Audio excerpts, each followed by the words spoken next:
Добрий день. Добрий вечір. Добрий вечір. Добрий вечір.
Пане Ігоре, ви тут?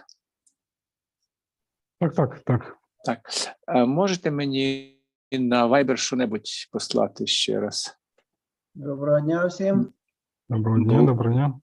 Я ось перевіряю ноутбук. Це я на телефоні зараз. Щось я на ноутбуці не отримав посилання вашого. О, привіт, єсть. А чому ж не прийшло посилання? Ну, добре. А посилання ось вище трошки вище. Бачите, я вам писав тут доброго дня, шановні учасники. І для підключення до вебінару просимо прийти за посиланням. Але у вас все вийшло. Нема. Ні, це я на телефоні, а на ноутбуці нема. У мене останнє це фонд Ріната Ахметова, університет Марії Складовської в Любліні. Він мені... А зараз? Зараз є? прийшло. Так, є. Приходьте, будь ласка. Угу. Добре. Ні, я на телефоні буду. Це як резерв. Дивіться, як зручніше. Так, воно нормально працює. Я не хочу смикатись. Добре. Дякую.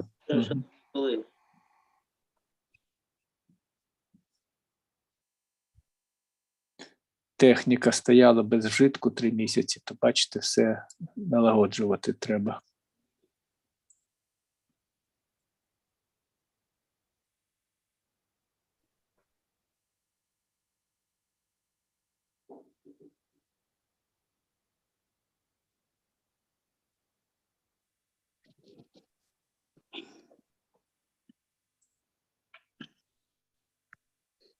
Добрий вечір всім.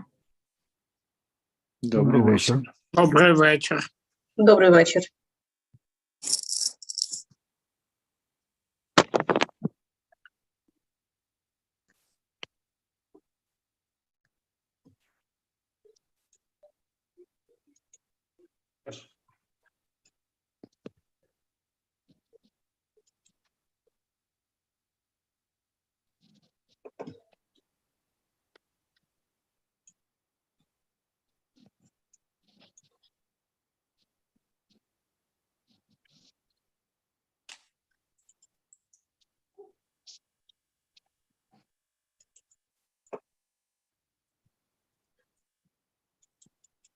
Доброго вечора. Добрий вечір. Добрий вечір. А ну от іди сюди. От я вже кудись пішла. І де воно?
Доброго вечора.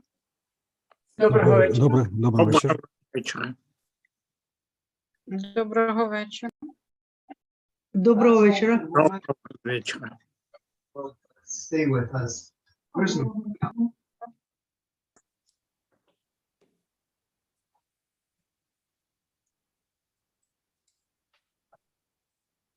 Візьми, може, поїж.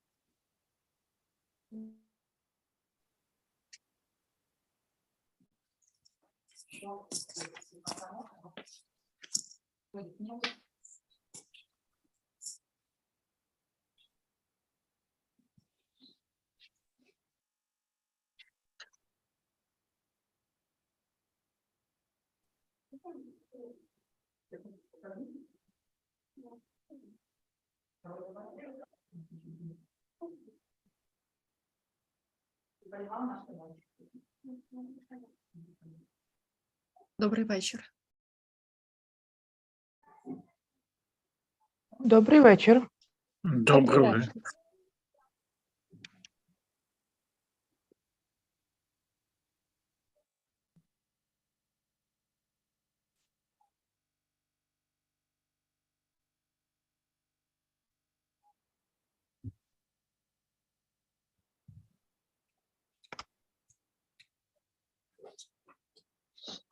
Доброго вечора.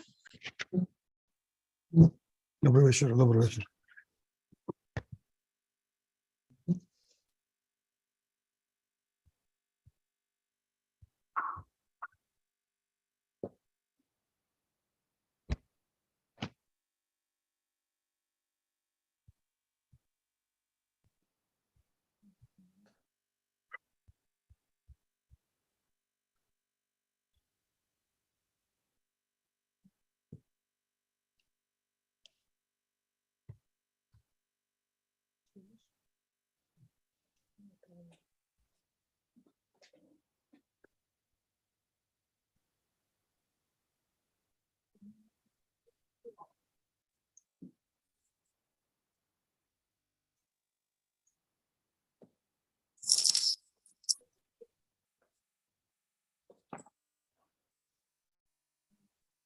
Доброго дня.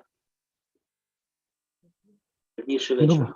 Добрий вечір. Так, чекаємо зараз з хвилини на хвилину нашого сьогоднішнього лектора, професора Марека Бенію. Доволі харизматичний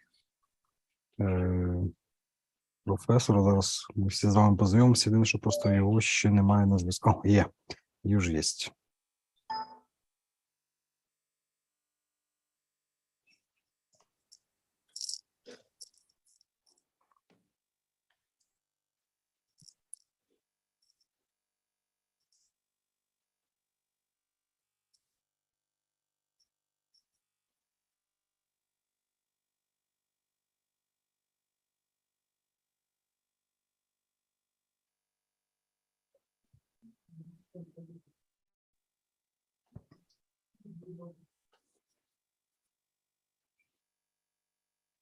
Добрий вечір. Hello. Пані, hello.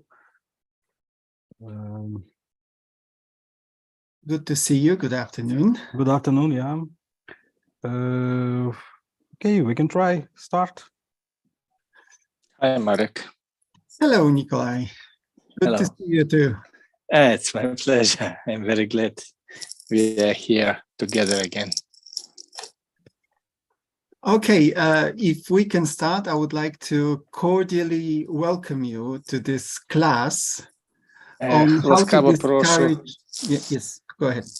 Окей, ласкаво прошу всіх радий бачити і дозвольте почати цю лекцію сьогоднішню, яка називається The title of the class is How to Discourage Students from Your Class. And this is the ultimate guide how to discourage students from your class. Темою лекції буде «Як відмовити студентів працювати лише в аудиторії». І це буде ваш основний посібник щодо цих порад.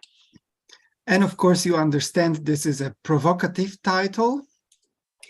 Ви розумієте, звісно, що це досить таки провокативна назва. And I was asked by the organizer of this seminar to deliver a lecture on motivation. І до мене організатори цього семінару звернулися з проханням прочитати лекцію з питань мотивації. And especially how to motivate students to study hard your subject. І як мотивувати студентів належним чином вивчати ваш предмет.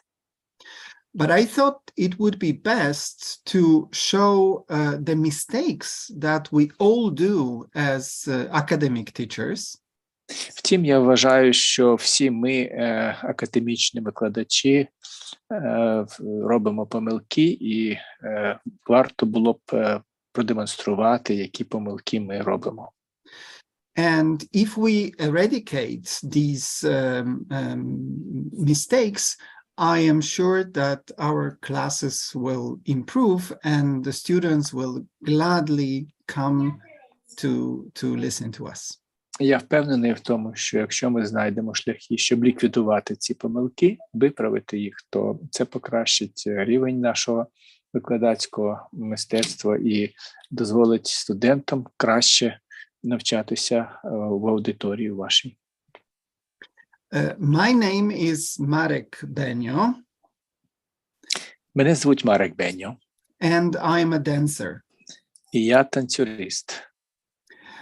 But in spare time, when I'm not dancing and I'm not practicing to dance, I teach labor law and social security. Але у свій вільний час, коли я не займаюся танцями, я викладаю трудове право і соціальний захист. I have been academic teacher for 25 years now. Я зараз являюсь академічним викладачем, вже маючи стаж 25 років викладацької роботи. And like every good academic lecture, this one will start with historical overview. І як належить робити це кожному академічному викладачу, я почну свою лекцію з історичної ретроспективи. Apart from being an academic teacher, I'm also a co-founder of an association. Окрім того, що я є академічний викладач, я є співзасновником асоціації, which was established 10 years ago, and it's called European Labour Mobility Institute.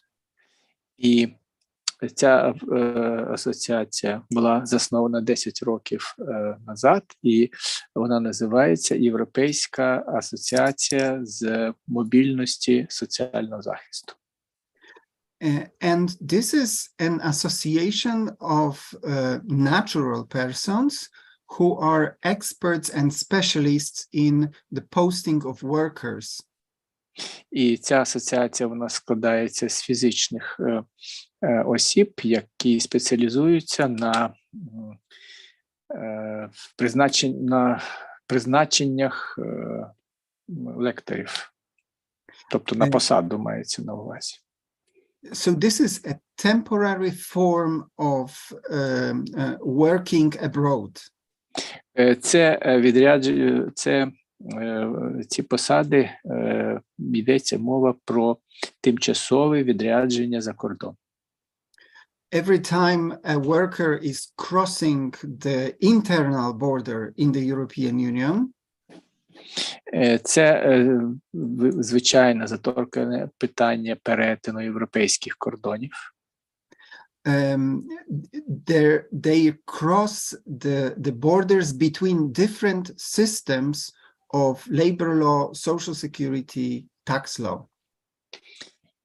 Вони перетинають кордони, де вони опиняються у полі різних систем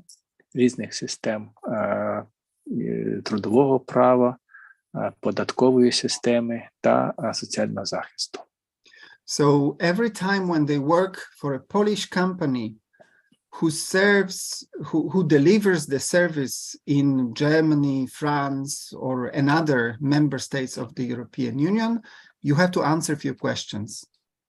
І якщо це мова йде про польські компанії, співробітники яких працюють у Німеччині, Франції або інших країнах, перед ними постає необхідність відповісти на певні питання. The most important question, how much do you pay to this worker? Тобто дати відповіді на такі питання, наприклад, з яких є найважливішим, це скільки ви сплачуєте вашим співробітникам. Do you give them the Polish remuneration or the German minimum remuneration? Чи ви сплачуєте їм відповідно до польських стандартів чи до німецьких, наприклад? The same goes for working time or holidays. Те ж саме стосується також робочих часів та вихідних або свят. You also have to answer the question in which member state social security contributions are paid. Вам також треба дати відповідь на питання, в якій з країн-членів Європейського Союзу належить виплачувати ці суми. And the same goes for taxes on income. Where do you pay taxes on income? Те ж саме стосується і податкові податки. Де ви сплачуєте ці податки? So on one hand, we want to avoid double taxation or double contribution. З одного боку, ми хочемо уникнути подвійного оподаткування або подвійних виплат. But on the other hand, we do not want to lose social protection when we cross the border. З іншого боку, ми не хочемо втратити соціальний захист, коли перетинаємо кордон. So the association, the think tank that we have established is dealing with these complicated legal issues. Тобто при заснуванні асоціації, про яку згадав, ми ставили собі за мету саме розв'язання цих питань. I'm talking about it not only in order to present myself. Я це вам розповідаю не тільки з метою презентувати себе особисто. But I would like to show you that it is very important to tell the students that the area that you are studying has practical implications. Але я це вам розповідаю для того, щоб ви розповідали своїм студентам, що предмет, який ви викладаєте, який вони вивчають, має конкретно практичний сенс, практичні результати. And there is a big difference if I told my students that labor law is very important subject. І велика різниця полягає в тому, що якби я просто сказав, що мій предмет має велике практичне значення. Or I told them the story of an individual worker who was deprived of their rights when they crossed the border. На відміну від того, якщо я, наприклад, розповів їм одну історію, яка базується на історичних фактах про робітника, який за кордоном був позбавлений своїх прав. And we have a very recent cases of Ukrainian citizens who are covered with temporary protection in Poland. І у нас є конкретні випадки нещодавні, які трапилися з громадянами України, які отримали тимчасовий притулок у Польщі. So they are legally residing in Poland and legally working for Polish company. Отже, вони законно перебувають на території Польщі і законно працюють на польській компанії. But they are still considered to be third country nationals, non-EU citizens. Але поза тим вони продовжують вважатися як жителями третіх країн, не громадянами Європейського Союзу. And it turns out to be a very difficult question if they can be posted temporarily to another member state, let's say to Germany, to do temporary job. І виявляється питання, і виявляється досить таки важким питанням щодо того, щоб, наприклад, послати в Німеччину цього співробітника для роботи на тимчасових засадах. And unfortunately, we've heard of cases of Ukrainian citizens being expelled from Germany back to Poland just because they didn't have a residence permit in Germany. І прикрі, на жаль, траплялися прикрі випадки, коли громадян України, які мали притулок тимчасової Польщі, їх викидали з іншої країни. So we have single market. Theoretically, there are no borders inside the single market. Тобто у нас є єдиний ринок, теоретично у цього єдиного ринка відсутні кордони. There is free movement of workers, free movement of services. У ньому існує вільний обіг послуг та вільний обіг робочої сили. But these privileges are only for citizens of the European Union and not for legally residing citizens of third countries. Втім, ці привілеї розповсюджуються тільки на громадян країн Європейського Союзу, а не розповсюджуються на тих, які мають тимчасовий притулок. I have given you the example of very recent cases. Я навів вам приклад нещодавнього, який трапився нещодавно. Of very practical, difficult legal issues. Який має дуже практичні правові наслідки. They are very current, up-to-date cases, very important. Цей випадок він трапився нещодавно, він має практичні наслідки. And if I tell the same story to my students,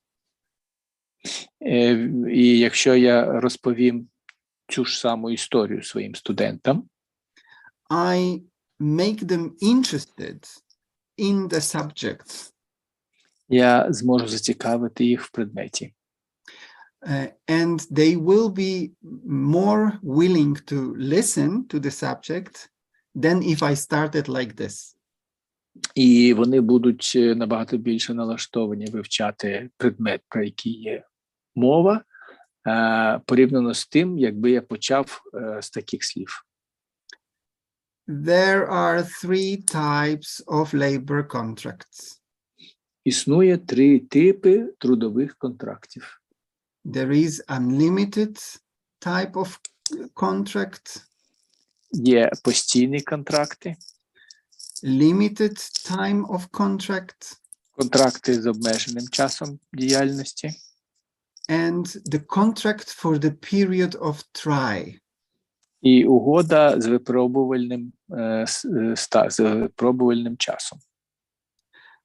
You can conclude the contract by inserting the following elements. Ви можете укласти трудову угоду шляхом включення наступних елементів. I can already see that you are tired and bored with the type of instruction I'm giving. Я вже бачу, як вам становиться нудно, та ви вже устали від мого предмету з цих перших рядків. And I have discovered this way before I became an academic teacher. І я стикнувся з цим феноменом з самого початку свого стажу, своєї роботи як викладач. Because there is a very important balance between structured knowledge Тому що між структурованим знанням дуже важливим є різниця між структурованим знанням and on one hand, and on the other hand, the practical application of the knowledge. з одного боку, і з іншого боку прикладною стороною, тобто практичним застосуванням отриманих знань. And those of you who teach also the extramural students, А ті, хто викладає студентам-заочникам, who have practical experience, у яких є практичний досвід, you will probably admit that it's much easier to apply the structural knowledge because they already know the practice. і ви не можете не погодитись з тим, що для цієї аудиторії вам набагато легше викладати структуровані знання, тому що в них вже є практичний досвід. In case of full-time students, the daytime students, we call them, У разі очних студентів, when you usually deal with very young people with no practical experience, ми звемо їх денним навчанням, денною формою навчання. Вони складаються з, як правило, з дуже молодих людей, у яких немає практичного досвіду. if you give them definitions, structures, paragraphs, Якщо ви будете викладати їм визначення, такі як структура, structures and і параграфи. paragraphs, Окей. legal paragraphs, then of course they will not remember it and they will learn nothing unless they will learn by heart. Звичайно, тоді вони нічого не запам'ятають і нічому не навчаться в інший спосіб, як просто зазубрять це на пам'ять. And of course, there is a Chinese saying which says, tell me and I will forget, show me. Yes. There is a Okay. Chinese Tell me and I saying, will forget and show me. show me and I will remember, but let me try to do it and I will learn. Є таке древнє китайське прислів'я,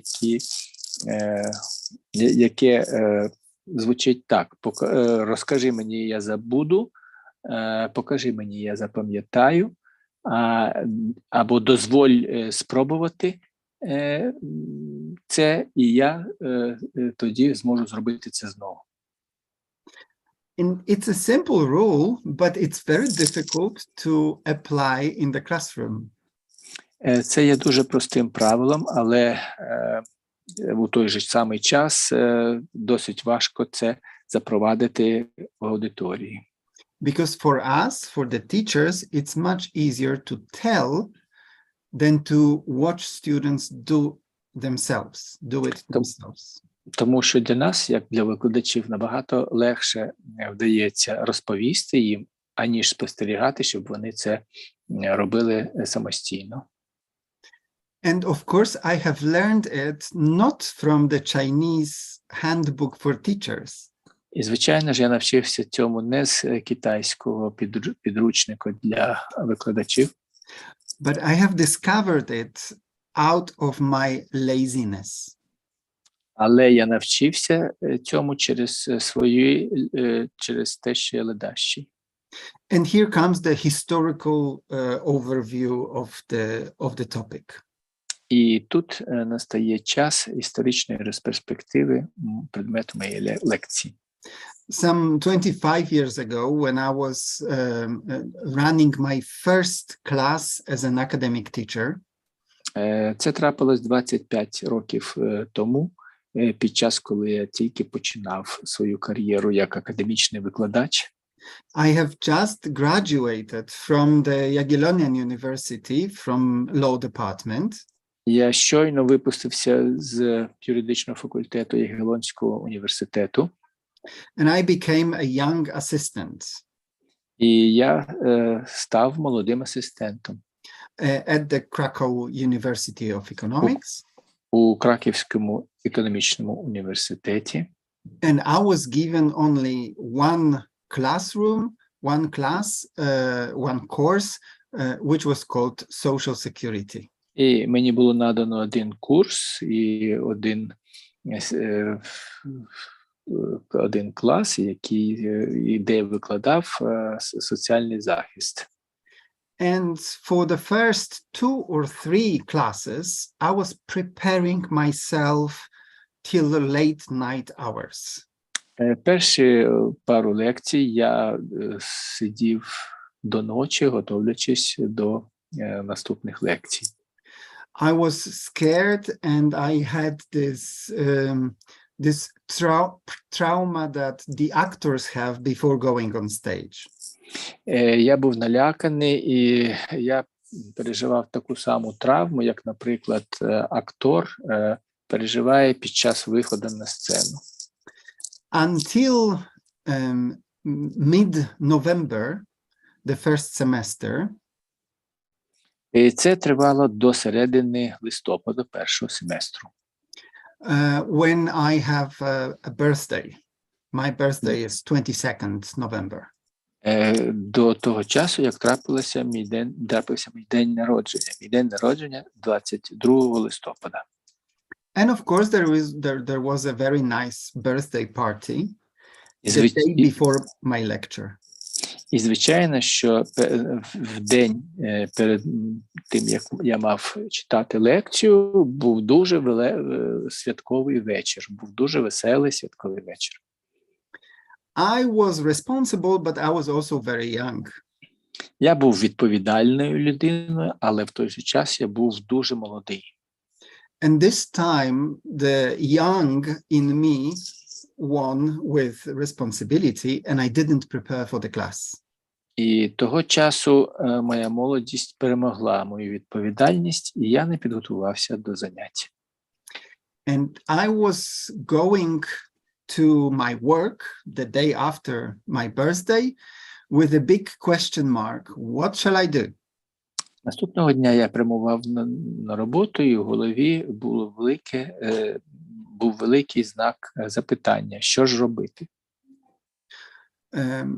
And I would like to ask this question in an interactive way. And I would like to ask you a question.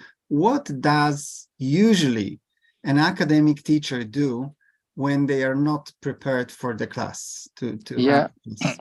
Я хочу поставити це запитання, адресувати вам в інтерактивний спосіб і запитати, що зазвичай робить викладач, коли він не готовий до занять.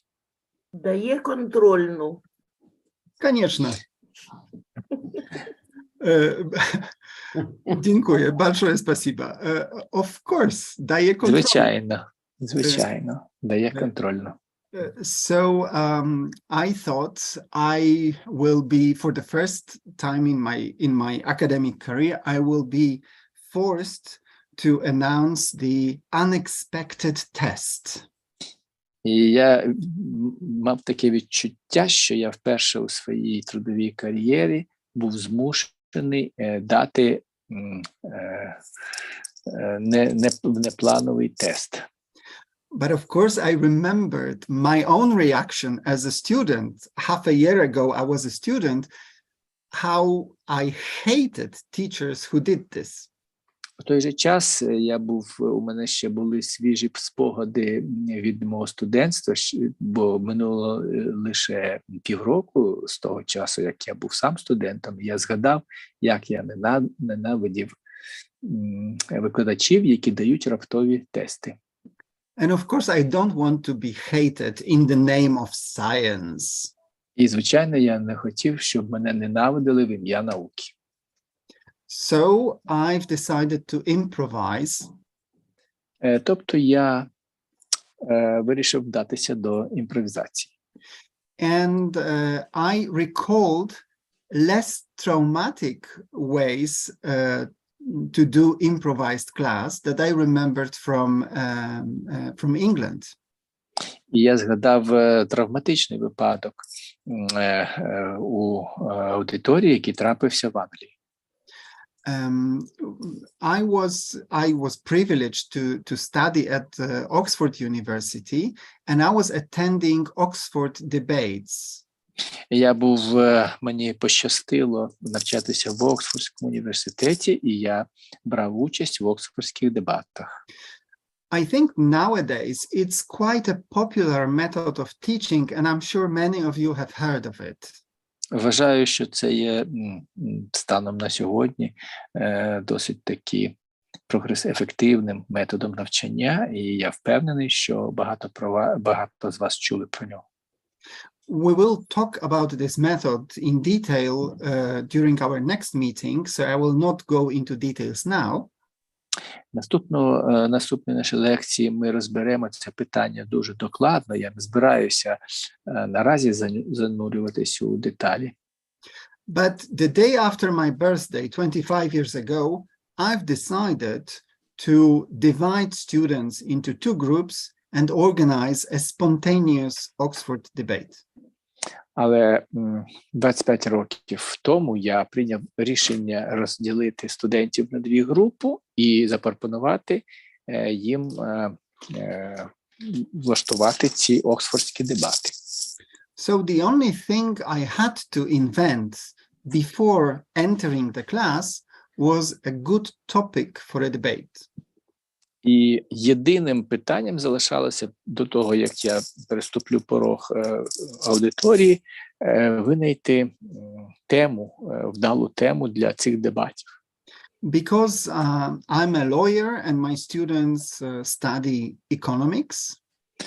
Через те, що я юрист, а мої студенти вивчають економічні науки, I thought that it will be wise to give them more political, economical question. і я вирішив, що було б дуже більш доцільно дати їм завдання задати тему політично-економічного напрямку.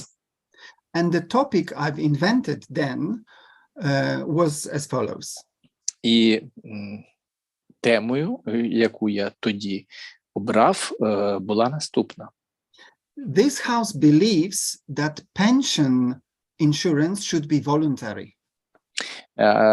Ця аудиторія вважає, що система пенсійного забезпечення має бути добровольною. And I was hoping to divide them into liberal group and more socialist group, and I didn't give them the choice of the side. І я вирішив, що я розподілю цю групу. Одна половина буде більш ліберальною, інша консервативною. Я вирішив, що я не дам їм права вибору. I gave them 10 to 15 minutes to prepare the argumentation. Я дав їм 10-15 хвилин на підготовку аргументації. And in a brainstorming exercise, it is relatively easy to come up with the set of arguments, both for this topic and against this topic. І шляхом застосування мозкового штурму досить легко винайти аргументи, які б слугували як на підтвердження цього твердження, так і на його спростування. This is the kind of topic that you can have an opinion without very thorough analysis, thorough knowledge of the system. Це є той тип тематики, яка дозволяє висловити свою точку зору, не маючи глибоких знань у предметі. And indeed, the students felt very comfortable with this exercise. І дійсно студенти почувалися комфортно з такою вправою. The debate went very smoothly. They had the arguments for and against. This was quite structured debate. Дебати прийшли досить таки гладко і структуровано. Вони висували аргументи як за, так і проти цього твердження. But what really changed me as an academic teacher was the reaction of the students after the class. Але що мене більш за все вразило і змінило мене як академічного викладача, це реакція студентів, яка сталася після цих занять. I didn't ask them if they liked the exercise or not. I didn't tell them that I did this exercise to avoid tests. Я не питав їхньої думки, чим ця вправа сподобалась чи ні. Я не казав їм, що я застосував її для того, щоб уникнути тесту. But two students came a few days after this exercise. They approached me and they said that they really liked the class because for the first time they had the impression that their voice matters. Але потім через пару днів два студенти підійшло до мене, і вони висловили свою думку, що їм дуже сподобалася ця форма занять, і що головне, чому це заняття сподобалося, тому що вперше вони відчули, що їхня думка чогось варта, заслуговує на увагу. And I have discovered that there is a very simple secret to students' motivation in your class. І я тоді зрозумів, що є дуже простий секрет, як мотивувати вашу аудиторію. You don't have to always instruct them, teach them, and tell them things that you know. Вам не обов'язково завжди їх повчати, навчати чомусь і розказувати про речі, які ви знаєте. But it's very important to let them know that their opinions also matter to you. Але дуже важливим є дати їм зрозуміти, дати поняти, що їхня думка, їхня позиція вам цікава. From then on, from this 25 years ago spontaneous experience, I cherished my laziness and I perfected it. І з того часу, на протязі 25 років, я зрощував свої лінощі і користувався з цього. So, for instance, I started with making tests by the students and not for the students. І я почав з того, що я почав проводити тести, які проводили студенти, а не для студентів. But I must say that this was a false experiment. It was a wrong experiment. Але я маю визнати, що це був хибний університет, він не спрацював. And this is because when I asked students to invent the questions for other students, there was something like Zimbardo experiment. I'll explain it in a second. Let me get some lights. І коли я пропонував студентам винайти тему для цього тесту, то виявилось, що відбувся ефект Зімбардо. Я поясню вам, що це таке. Zimbardo had an experiment at the American university, dividing students to prisoners and guards. Експеримент Зімбарда полягає, він був винайдений у одному з американських університетів, і він полягає в тому, що студентів ділили на дві групи, одна група з яких вона грала роль ув'язнених, а інша, які були наглядачами, інша група. And Professor Zimbardo was scared with the effect І, because they played their roles really seriously. і професор Зімбардо був наляканий результатом, тому що вони грали свою роль дуже серйозно. The guardians became very cruel and the prisoners very subductive. Наглядачі були дуже жорстокими, і ув'язнені були дуже враженими. And there was real cruelty in this experiment. І в цьому експерименті були присутні елементи справжньої жорстокості. And I've learned that when I asked students to invent questions for other students, they were also very cruel to other students. І коли я давав завдання одним студентам задавати питання для інших, то ті, хто задавав, вони виявляли надзвичайну жорстокість. So the questions were very, very difficult. Запитання були дуже-дуже складними. Much more difficult than I would invent. Набагато більш складними, аніж я запропонував би їм. And I had the impression that the purpose of the questions was to humiliate another student. І це у мене склалося таке враження, що метою цих запитань було принизити студентів.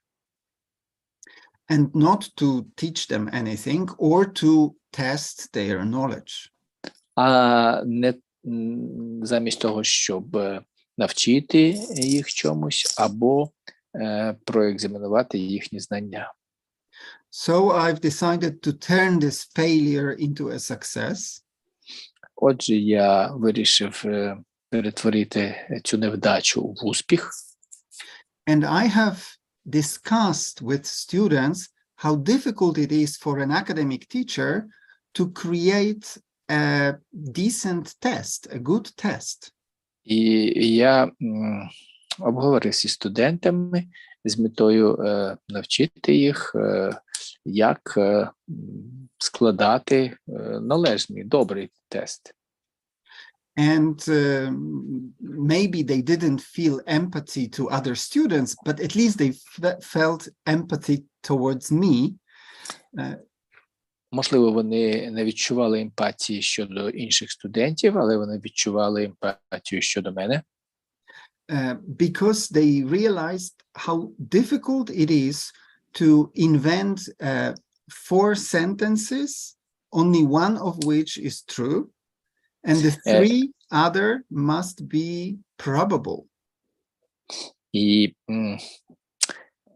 вони почали розуміти, наскільки складним є винайти 4 запитання, 4 речення, відповіді на запитання із 4 речень, тільки одне з яких було правильною відповіддю, а 3 були схожими тільки.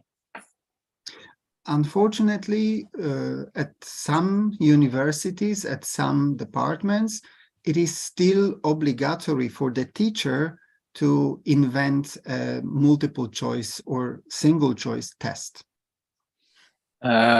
На жаль, в деяких університетів і до наших часів збереглося правило, коли викладачів змушують готувати тести такі, де використовують цей метод з правильною однією відповіддю. And the most extreme example was last year when I had 6 hours guest lecture.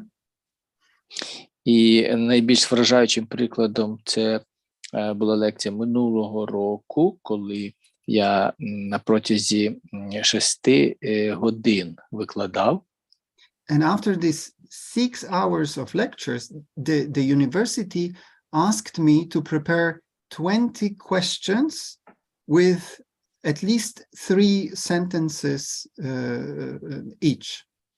І після цих 6 годин викладання університет зажадав від мене, щоб я підготував 20 запитань із принаймні 20 білетів із 3 реченнями, якнайменше в кожному.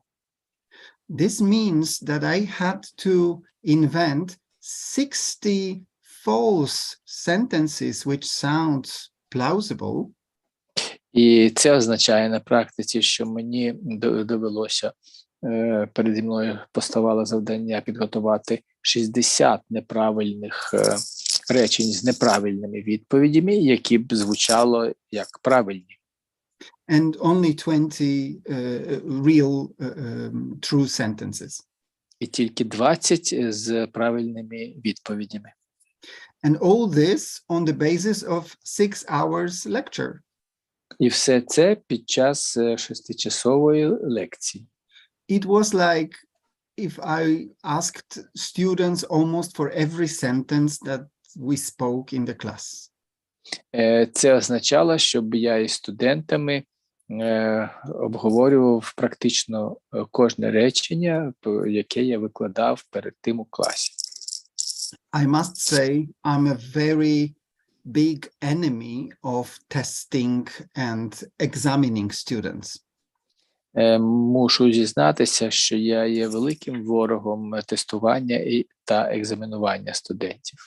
I have always believed that my lecture must be interesting enough to attract students into the field that I'm teaching. Я завжди вважав, що мої лекції мають бути достатньо цікавими, щоб залучити, щоб викликати у студентів інтерес. My role ends as soon as I exit the classroom. Моя роль закінчувалася відразу після того, як я покидав приміщення аудиторії. And if I was not able to spark an interest in labor law or in social security with the students during the lecture, the examination will not change it. І якщо мені не вдалося викликати цікавість студентів до трудового права чи соціального захисту під час лекції, то це означало мою невдачу і не мало сенсу екзаменувати їх. Of course, I understand that by graduating from the university, they get a formal qualification. В той же час я, звичайно, розумів, що під час випуску з університетів вони отримували формальну освіту, кваліфікацію. Yes. Moreover, after the introduction of the so-called Bologna process at the universities, Менш за те, після введення болонської системи навчання в університетах, the diplomas are mutually recognizable by other universities in other member states. ці їхні дипломи, вони визнавалися на взаємній основі іншими університетами. So the idea is that if someone graduates from medical school or from economic school in one country, this person has similar qualifications to do the job as in a different country. Головна ідея, яка закладалася цією системою, полягала в тому, що якщо студент закінчував медичний чи економічний заклад в одній країні, він отримав кваліфікацію, яка давала йому досвід працювати за фахом в іншій країні. And with very few exceptions, the nostrification of the diplomas, the recognition of qualifications in another country is not necessary. І за дуже малим винятком визнання диплому однієї країни іншою не є не є необхідною. Of course, this system calls for a unified testing system, a unified system of grading students. І, звичайно, ця умова, вона викликає необхідність однорідного підходу під час екзаменування студентів. And the easiest way for academic teachers is to go for a multiple choice test. Multiple choice test. Окей. І єдиним виходом за цієї умови, єдиним виходом для викладача залишалося тільки застосовувати оце тестування із вибором правильної відповіді з декількох запропонованих рішень. But I believe that this is not a formal requirement of the Bologna system. Але я вірю в те, що ця умова болонської системи не є лише формальною умовою. You do not have to run tests to grade students. Немає необхідності вам влаштовувати тестування для того, щоб виставити оцінки студентам. Running a test on students actually takes away the responsibility for guaranteeing the qualifications of the students from the teacher onto the system. Оце тестування, проведення цієї форми тестування, воно є шляхом, воно є для викладача насправді шляхом для того, щоб вони уникнули гарантування якості кваліфікації, яку отримував студент, і перекладали цю відповідальність на систему. So, according to the Bologna system, the teaching now, or the university, the purpose of the university is not to search for the truth. Отже, відповідно до болонської системи, мета якою переслідує університетська форма навчання, не є віднайдення істини. Instead, we achieve teaching goals or learning goals, depending on perspective. Замість того, ми зорієнтовані на те, щоб досягти мети викладання або мети навчання. And these teaching learning goals are divided into three categories. І ця мета навчання чи викладання, вона підрозділяється на три категорії. And we have 3D studies, three-dimensional studies. Отже, у нас є навчання в формі 3D.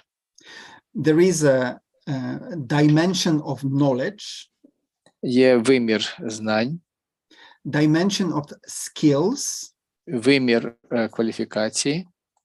And dimension of social competences.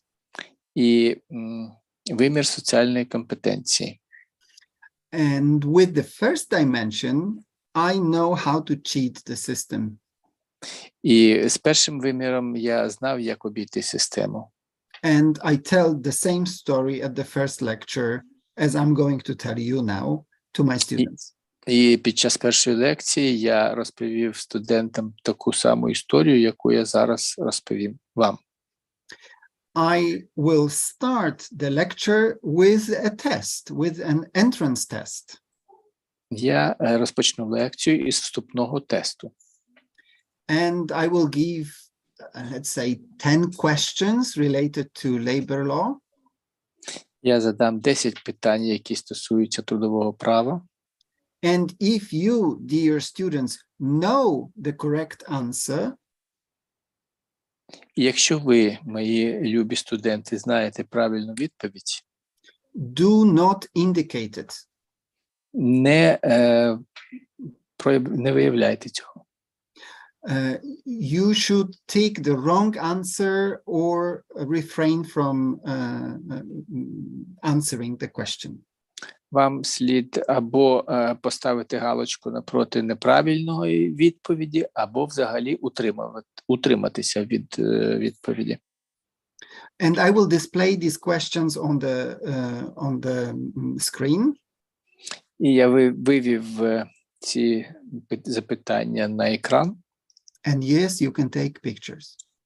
І так, ви можете фотографувати. At the end of the course, in 15 hours from now, in July or July. In 15 years. No. At the 15 end hours. of the course. No, you told in After 15 hours. 15 hours, yeah, because we have 15 or 30 hours of lecture. Окей. So after a semester. І через 15 годин після того, тобто наприкінці семестру, we will do exactly the same test. ми проведемо точно такий тест. Because this is the only way to measure the progress. Тому що це є єдиним способом, який можна оцінити досягнутий прогрес. And when you get the same questions, this time you indicate only the correct answers. Але цього разу, коли ви побачите запитання, вам треба позначити тільки правильні відповіді. And of course, we will meet the teacher and you, the students, we will demonstrate the progress to the Bologna system. І таким чином, надаючи ці відповіді на запитання, ми продемонструємо успіхи Болонської системи. From the perspective of knowledge, the dimension of knowledge, it's very easy to go around the system and prove that the teacher is very good and the students are very talented. Тобто, таким чином, з точки зору першого виміру знань, дуже легко обійти Болонську систему і довести, що ви є виключно чудовим викладачем. It is a little bit more difficult in the dimension of skills.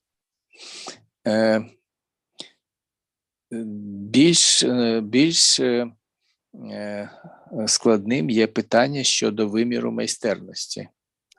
But I believe that the university can still deliver the development of skills by letting students do the exercise. Я вважаю, що в межах університету, і це в їх силах, можна досягти майстерності в предметі шляхом практичних занять.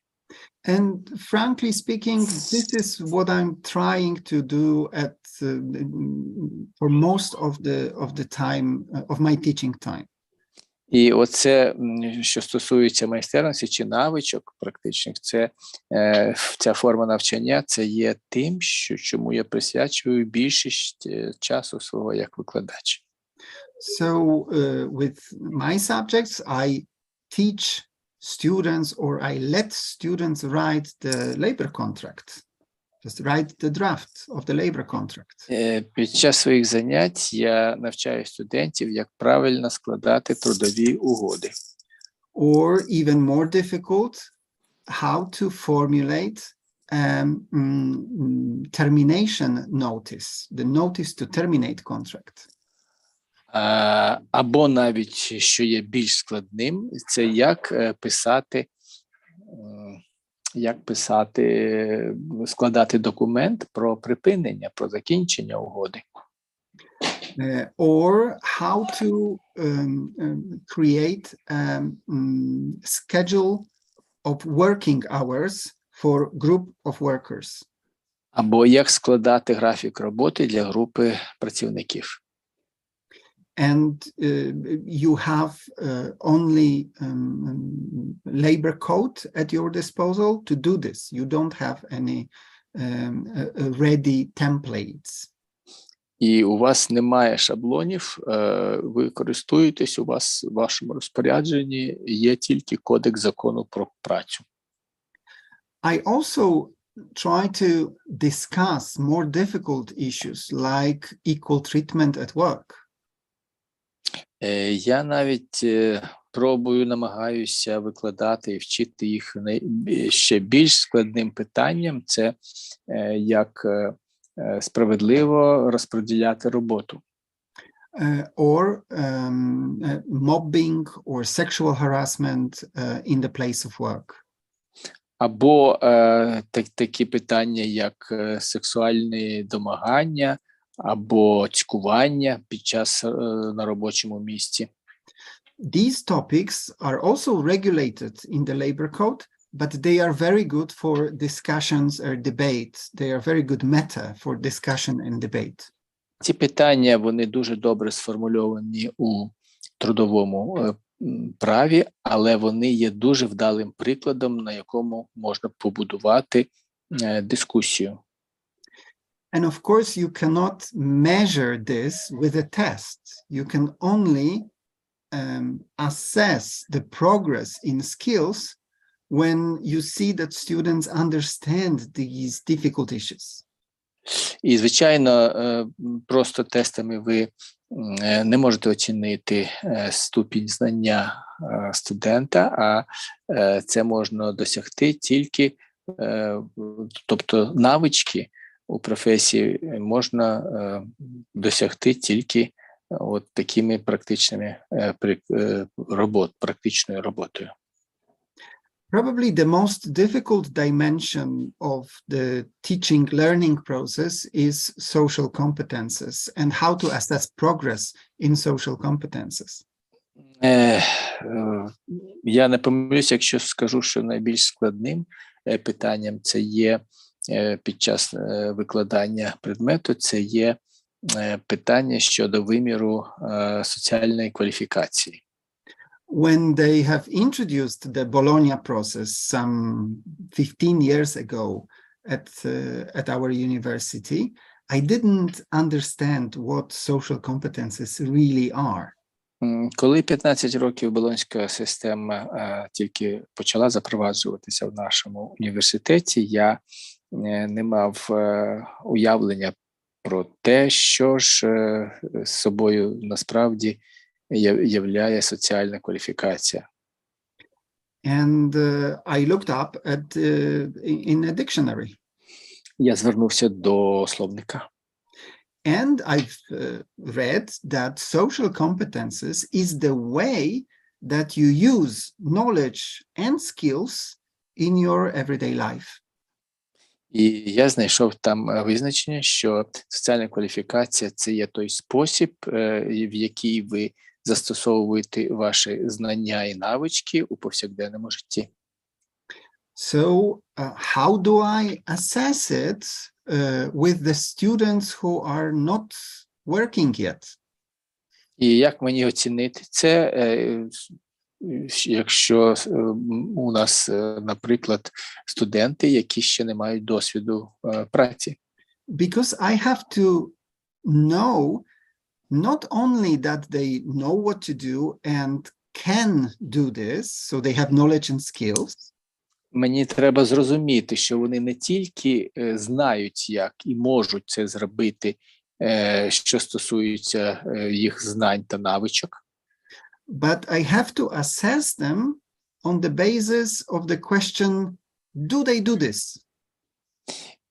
Але мені треба оцінити, давши відповідь на запитання, чи вони роблять це. So, for instance, my laziness led me to another invention in the class. Наприклад, мої лінощі, вони змусили мене бути винахідливим під час занять. And we have two types of classes, the lecture and the laboratory. the exercise, І, laboratory. тобто, я винайшов спосіб проводити лабораторні заняття. And when I have this laboratory, this workshop classes, І коли я проводив лабораторне заняття, I start the first class with the good news and bad news.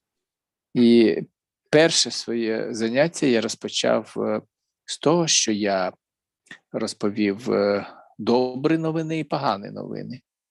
So we usually start with the bad news. The bad news is that this is the last workshop that I run. І ми розпочинали з поганих новин. Погані новини полягали в тому, що ця лабораторна робота є останньою, яку я проводжу. I always hope that this is bad news because I suppose students like me as a teacher. Я завжди I- сподівався на те, що це було поганою новиною для студентів, оскільки я сподівався, що вони вважають мене гарним викладачем. So they are afraid that there will be somebody else taking over the workshop. У тому сенсі, що вони будуть налякані тим, що замість мене прийде хтось інший. And I tell them, okay, the good news is that you will run all the lectures till the end of the semester, all the classes till the end of the semester. І по тому я давав їм гарні новини, які полягали в тому, що вони будуть вести ці лекції до кінця семестру. And we select topics for presentations and divide students to the groups so they will deliver presentations during the classes. І тоді потім ми обирали теми для презентації і розподіляли студентів на групи, які мали брати участь у цих презентаціях. And I ask students to divide themselves into the groups as randomly as possible. І я звертався з пропозицією до студентів з проханням, щоб вони розподілялись на ці групи у випадковому порядку, наскільки це можливо. And when I ask them to divide themselves into the groups, they usually do nothing. І на практиці, коли я пропонував їм самим розподілитися на групи, вони не робили нічого. But sometimes there is a student who takes the piece of paper and starts to divide this piece of paper into little coupons like this. Але подекуди один з студентів іноді брав аркуш паперу і його розрізав на такі клаптики. She or he would write numbers on those papers, 1, 2, 3, 4. Це він чи вона писали номери на цих клаптиках від 1 до 1, 2, 3, 4. And they would make a blind toss, blind choice of the numbers of the group. І тоді вони набирали ці групи шляхом жеребкування. Now, this student has the highest possible grade for social competences. Ці студенти отримували найвищі оцінки з питання щодо соціальної кваліфікації. Because everybody knows more or less what to do. Тому що більш-менш всі знали, що робити. To have 5 or 6 groups in the class. Щоб розбити клас на 5 чи 6 груп. Everybody in the class can do it, so they have the skills. Будь-хто в класі міг це робити, тобто у них навички були. But only one of them actually does it. Але тільки один з них це дійсно робив. So, as a result, I can illustrate what does it mean to have high social competences. В результаті я таким чином міг продемонструвати їм, що означає мати високу соціальну кваліфікацію. And to make a very serious joke about it, І зробити дуже серйозний жарт з цього. I teach social security, as you know, Я викладаю, як ви пам'ятаєте, соціальний захист. and I show the students how the demographic pyramids are reversing. Sorry, democratic Demographic Ah, pyramids. demographic permits. Pyramids. Окей. І таким чином я їм наводив приклад, з чого складається демографічна піраміда. You know, the aging of the population means that there is more old people in the society and less young people in the society. Ви добре знаєте про те, що суспільство старіє і все менше в ньому залишається молоді. Of course, this means the reasons for that are numerous, low fertility rate, longer life longevity. Ну, для цього є різні підстави. Це є продовження віку життя і економічні умови життя, в якій живе населення. So I make a deal with the students at the beginning of the semester. Тобто я укладав угоду на початку семестру з студентами. You can get the highest possible grade, but only persons who get pregnant during the semester will get the extremely highest grade, the 5+ in our scale. Ви всі будете навчатися, але ті, хто завагітнюють під час семестру, вони отримують найвищі оцінки 5+. And you don't have to get pregnant with me, of course. І, звичайно, вагітніли не від мене. So I try to illustrate by this that everybody knows what to do with the aging, to stop the aging of population. We need more children. Цим прикладом я намагався наочно їм пояснити, що треба робити для того, щоб запобігти старінню населення, народжувати більше дітей. All of the students have skills for that. У всіх студентів були навички для цього. But only few would actually do it. Але тільки дехто спромігся зробити це. Деякі тільки. So, of course, you can illustrate what social competences is with this example. Таким чином, прикладом ви доводили їм, що таке є соціальна кваліфікація, або я б сказав, соціальна відповідальність. I have to admit that I have given, I think, 11 these extreme highest grades for getting pregnant during the semester in my lifetime. І з мого досвіду під час своєї кар'єри я трапився тільки на 11 випадках цієї найвищої відповідальності.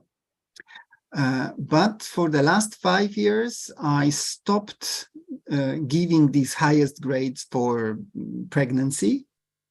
Але останні 5 років я припинив давати найвищі оцінки за вагітність. Because I changed my mind and I don't believe that aging of population is reversible. І тому що я змінив думку, і я не вірю в те, що старіння населення можна повернути назад. Or looking at numbers, it's just too late.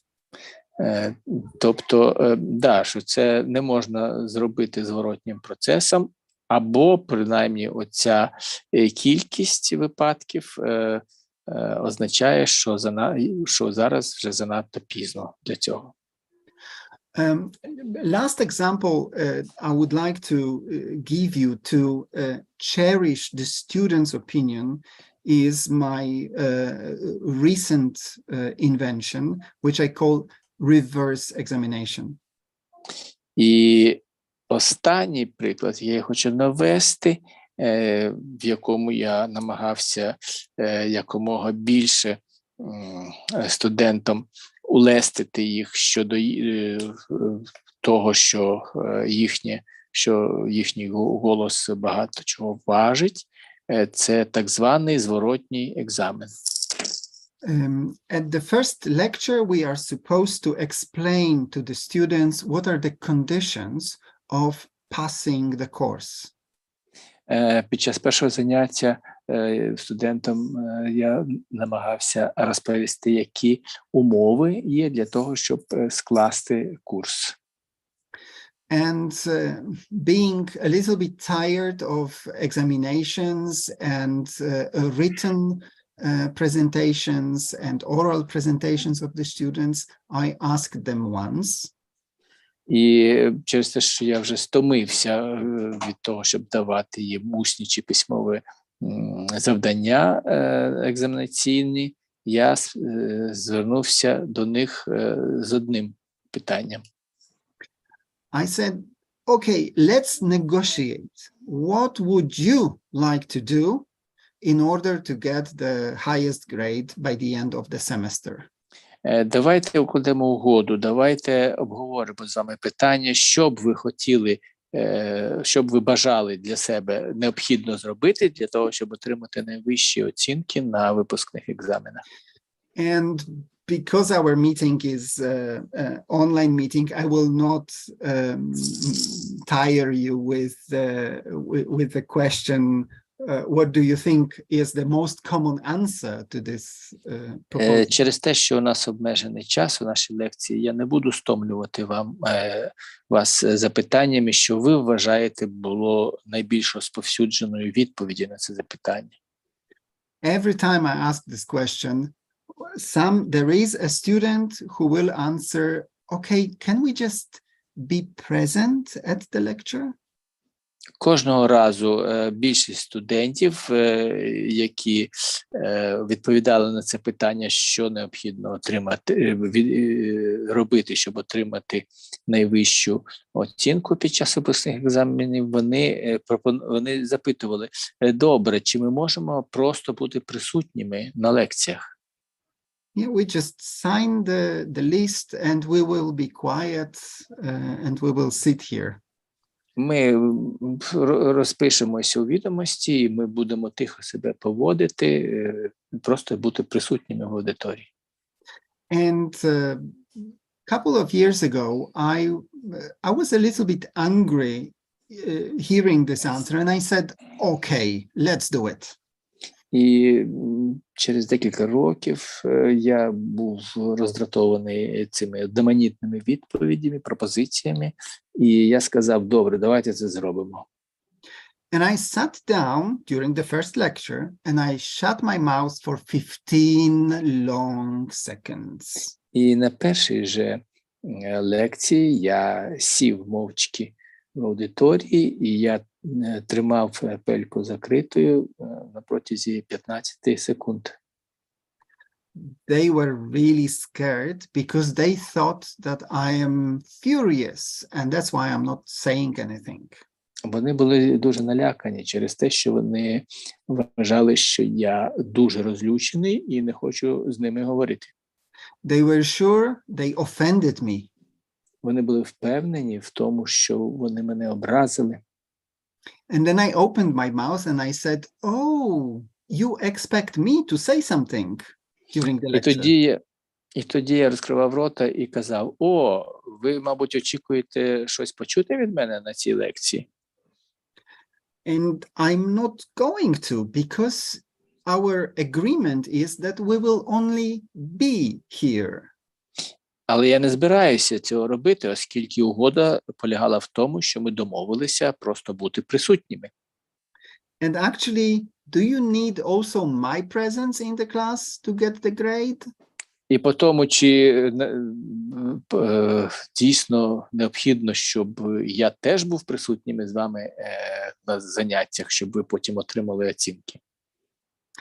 And I say, okay, I just don't believe that this is what you expect from higher education. І по тому я казав, що добре, я дійсно не вірю в те, що ви цього очікували від вищої освіти. That you will just sit for 5 years of studies, do nothing, and spend 5 best years of your time doing nothing, just being present. І я вважаю, що ви дійсно не очікували, що ви будете 5 років просто бути присутніми в аудиторії і отримуєте незнання оцінки. I mean, go ahead. Yes, when you get a little bit older, you will appreciate it. Я сказав їм, добре, давайте далі в тому ж дусі, і коли ви на декілька років станете старшими, ви зрозумієте і ви оціните те, що я кажу. If we are supposed to meet for 1.5 hours every week,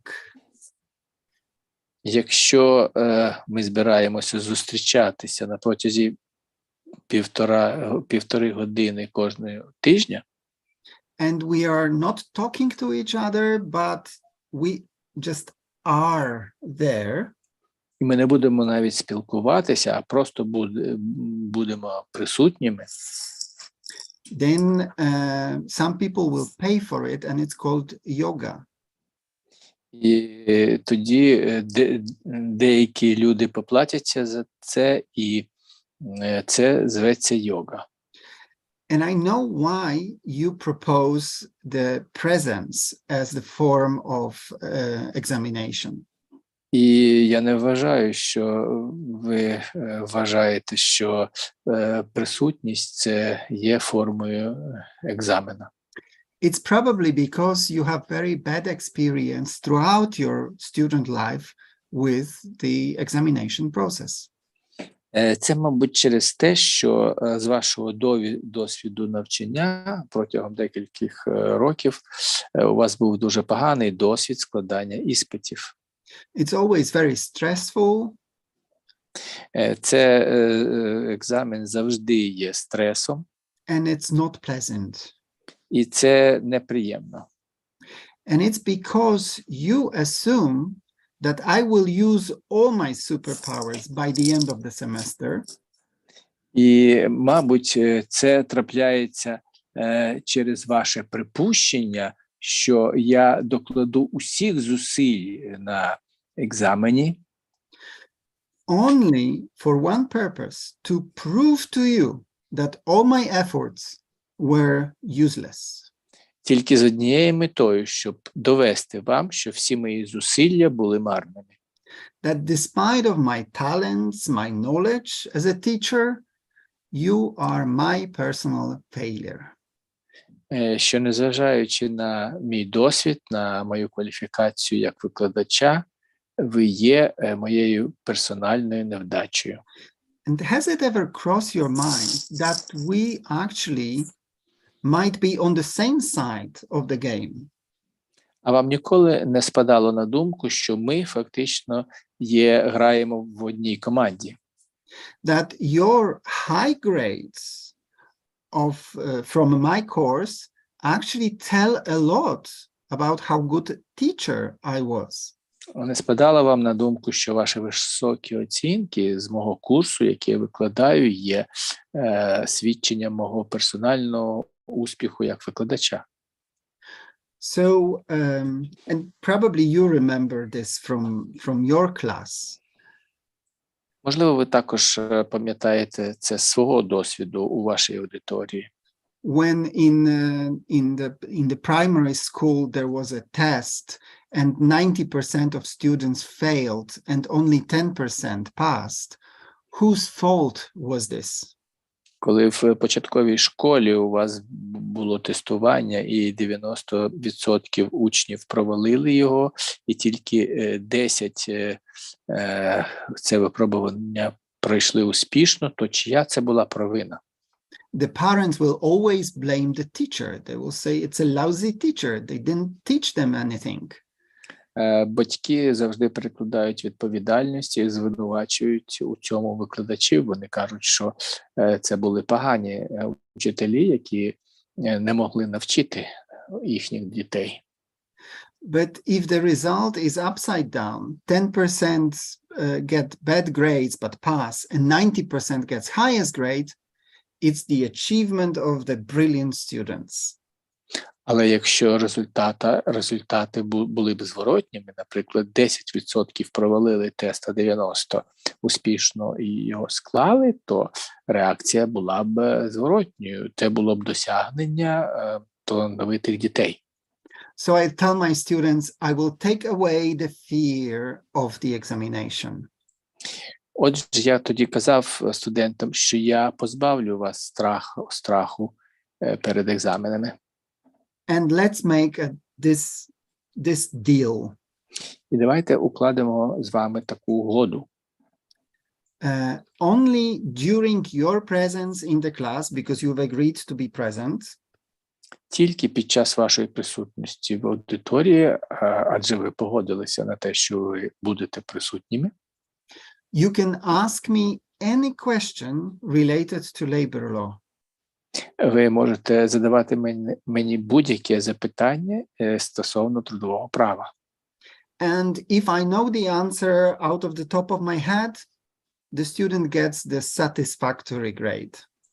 І якщо я з льоту дам відповідь на це запитання, то студент отримає задовільну оцінку. If I have to check in the labor code or in the handbooks, and I come up with the correct answer, this is a good grade for the students. Якщо ж мені доведеться для того, щоб дати відповідь, звернутися до трудового кодексу або підручника, то такий студент, який задав це питання, він отримає оцінку добре. But if I bluff and give the wrong answer, and the students provides the correct answer with the explanation, this is the highest grade. Але якщо я зблефую і дам через хибу неправильну відповідь, то студент, який задав мені таке запитання, він отримає найвищу оцінку. Of course, if he knows the correct answer. Звичайно ж, якщо він знає правильну відповідь.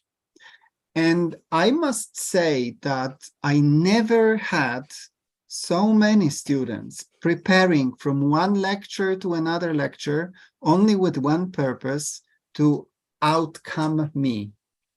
І я маю визнати те, що у мене ніколи не було таких старанних студентів, які настільки від лекції до лекції готувалися до моїх занять, тільки через спробу, щоб перевершити мене.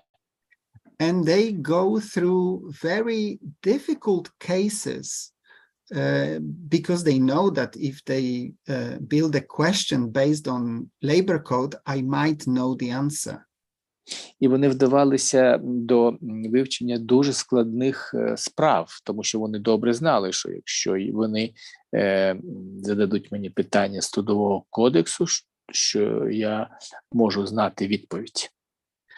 I have to admit that there are some shortcomings of this method. Маю визнати, що цей метод має деякі недоліки. There is a group of students who are satisfied with satisfactory grade. Є певна група студентів, які задоволені отримати задовільні оцінки. So they will ask me a very simple question, like, for instance, what is the termination period of the labor contract? Вони, наприклад, вдавалися до запитування. В мене таких досить таки простих запитань, наприклад, який строк припинення трудової угоди. And of course, I know the answer. It's 3 months, and the student gets satisfactory grade. Звичайно, я знав, що припиняється трудова угода за 3 місяці після оповіщення, і тобто такий студент отримував задовільну оцінку. But even this student has promised to come to the class, to be present in the class. Але для тих студентів, які обіцяли і приходили в аудиторію, So they will hear the more sophisticated, more difficult questions from their colleagues. і вони чули більш такі вишукані, більш важкі запитання, які ставили їхні колеги, їхні товариші.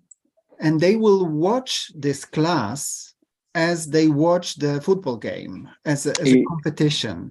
І вони спостерігали за цим класом, за заняттями, як за футбольною грою, як за змаганнями. So they will be intellectually involved in the class.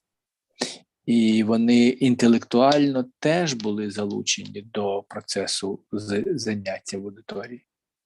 You may say they are not ambitious students, but still the job is done on satisfactory level. The job is done.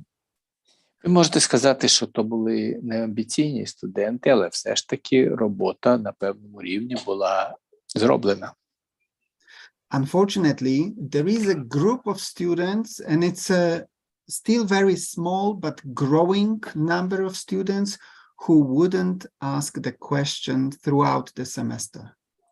І, звичайно, на жаль, була певна категорія студентів, і, на жаль, кількість цих студентів зростає з часом, які не були налаштовані взагалі задавати питань. They will be present in the class, but they will not ask the question. Вони були присутніми в аудиторії, але вони не задавали питань. Some people are just so deeply introvertic that they will not speak if they are not asked to speak, if they are not addressed. Деякі з людей є настільки інтровертними, що вони не можуть заговорити, коли їх не питають. But in this small group of students, there are also, I call them drifters, drifting students. Але серед цієї групи, серед цієї категорії учнів, студентів, яких я називаю дрифтерами, дрифтуючими студентами, they went to the university because everybody does. Оці студенти, вони йшли навчатися в університеті тільки через те, що всі це роблять. The choice of their major was very accidental. І вибір їхнього фаху, він був випадковим. And they are not really interested in studying, but they haven't figured out who they want to be in the future. І насправді вони не були зацікавлені навчатися, бо вони не вирішили, ким вони хочуть стати у майбутньому. And to me, this is the most challenging group when it comes to motivating students. I love, yes. І для мене ця група, для мене найбільш складним було те, щоб знайти причини, щоб знайти спосіб, у яких мотивувати їх до навчання. It's of course very tempting to discuss complicated issues with the most talented, most ambitious students in the group. Звичайно, є дуже цікавим змагатися з найбільш амбіційними студентами у групі. It is also very pleasant for the teacher. І для викладача це дуже приємно. but the biggest satisfaction is to get unmotivated students motivated. Але найбільшим задоволенням для викладача є із немотивованого студента перетворити на мотивовану особу. And I believe that the best method for that is tutoring, which is one-to-one teaching exercise. Я вірю в те, що найкращим способом досягти цієї мети є тюторінг, тобто робота з студентами віч-навіч. Unfortunately, most universities address their tutoring programs to the most talented students. На жаль, до програми тюторінгу у більшості університетів залучаються студенти, які є найбільш талановитими. So I have my little private mission to exercise tutoring with the least motivated students. Отже, це є моїм власним власною місією проводити тюторінг з найменш талановитими студентами, з окремими студентами, які мають найнижчу мотивацію. And in most cases, 2-3 meetings are enough in order to spark the interest in them. І зазвичай 2-3 занять з тюторингу вистачає для того, щоб викликати в них інтерес до предмету. So I sincerely recommend this method, although it requires some extra work. Отже, я щиро пропоную цей метод, незважаючи на те, що він потребує додаткового часу.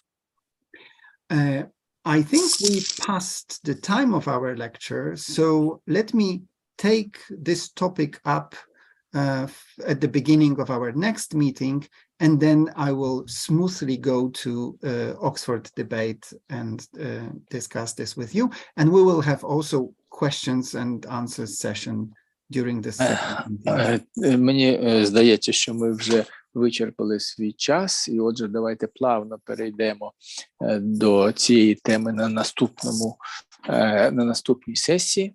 І коли нашою темою будуть оксфордські дебати, і тоді ж я заслухаю ваші запитання і дам відповіді на них. So, thank you very much. Отже, дуже вас дякую і побачимось до зустрічі, до наступної зустрічі. Дуже Дякуємо вам. Було цікаво. Дуже дякую. Дуже дякую. Дуже дякую. Дякуємо. До побачення. Дякую. До побачення. Дякуємо, до побачення. До побачення. Дякуємо за переклад. Марек, Yes. Marek, can you stay with me for half a minute? Of course, Yes, it's your absolutely. time. Yes, absolutely. Accident. Okay. Everybody left the class. No, it's just you sparked my curiosity in labor law since well, I'm not a refugee, but I stay with a residential permit in Italy now, so I have the right to work here. But my question, if I go to Germany or France, do I have the right to work? In Germany, it's complicated. You would need the work permit, separate work permit. It's possible, but you would need separate work permit. Okay, I got your point. It depends. Yes. In all other member states, all other than Germany.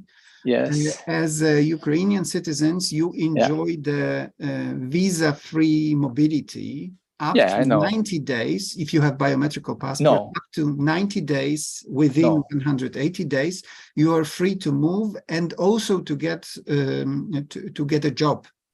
But in Germany, in order to get a job, you need either a German work permit or a German residency visa. It's either or, because the German law on residence states that visa-free citizens, like Ukrainian citizens, they can enter Germany only for non-employment purposes. So as a tourist, to visit friends, no problem. But if you get caught by the police on the way to Germany, or even on the territory of Germany, and you will be, they will ask you a question, what is the purpose of your visit in Germany? And you say the truth, I'm going to work. Then automatically your legal residence in visa-free mobility is cancelled, and you risk being expelled for 2 years from Germany. So this is in Germany. This is very you have to be very cautious. In spite of the fact that I have the residence permit in Italy and I have with the right to work. Unless you have the so-called Schengen zone residence, so you are legal resident in. I am legal resident, and on my for at least 5 years. For at least it is renewed every year. So yes, but have you been residing for 5 years in Italy, and then you can apply for the long-term residency permit, and this is valid for all Europe. So only after 5 years, yes, I can go to Germany and apply for a job. Yeah, I'm not going, but just curiosity from academic point of view. Germany is very problematic here. All other member states, until 90 days, within 180 days, you can move freely. And if you have residency and work, yes, yes.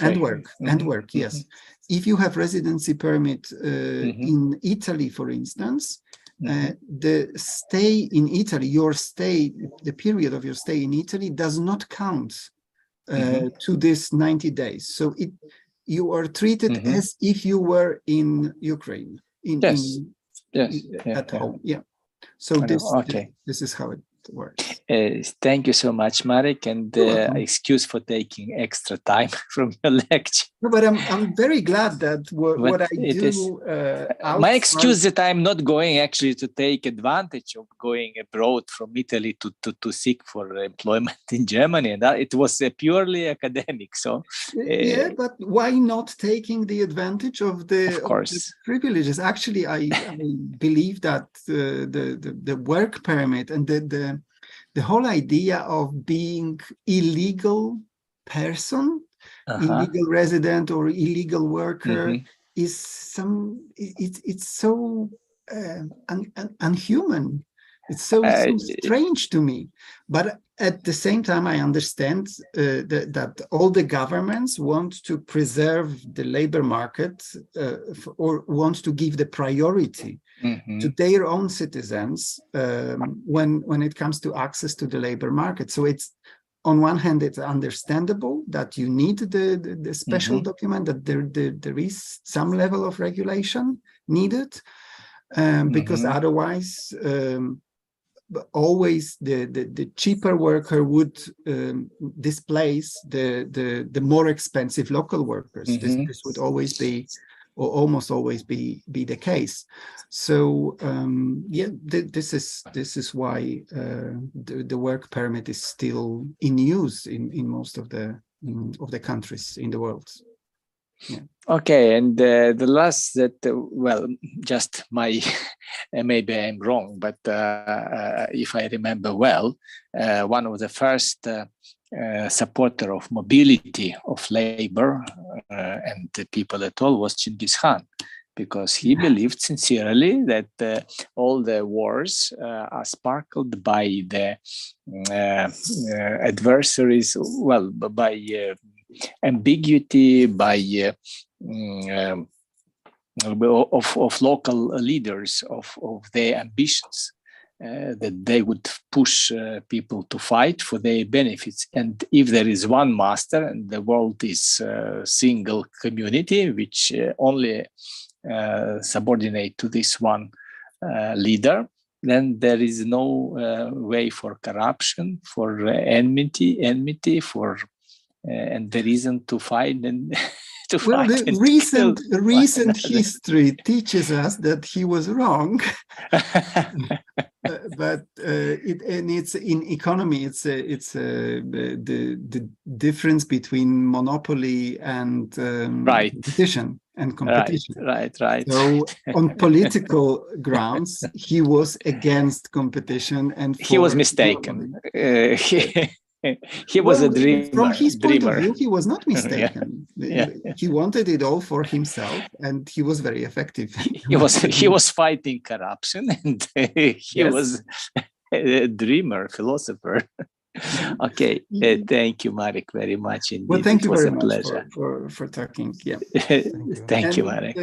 well, we'll see each other, I think, next week or something. Right. Yeah. Right. Yeah. I see you. Okay. Bye. Thank you so Goodbye, much. goodbye, Thank you so everybody. much.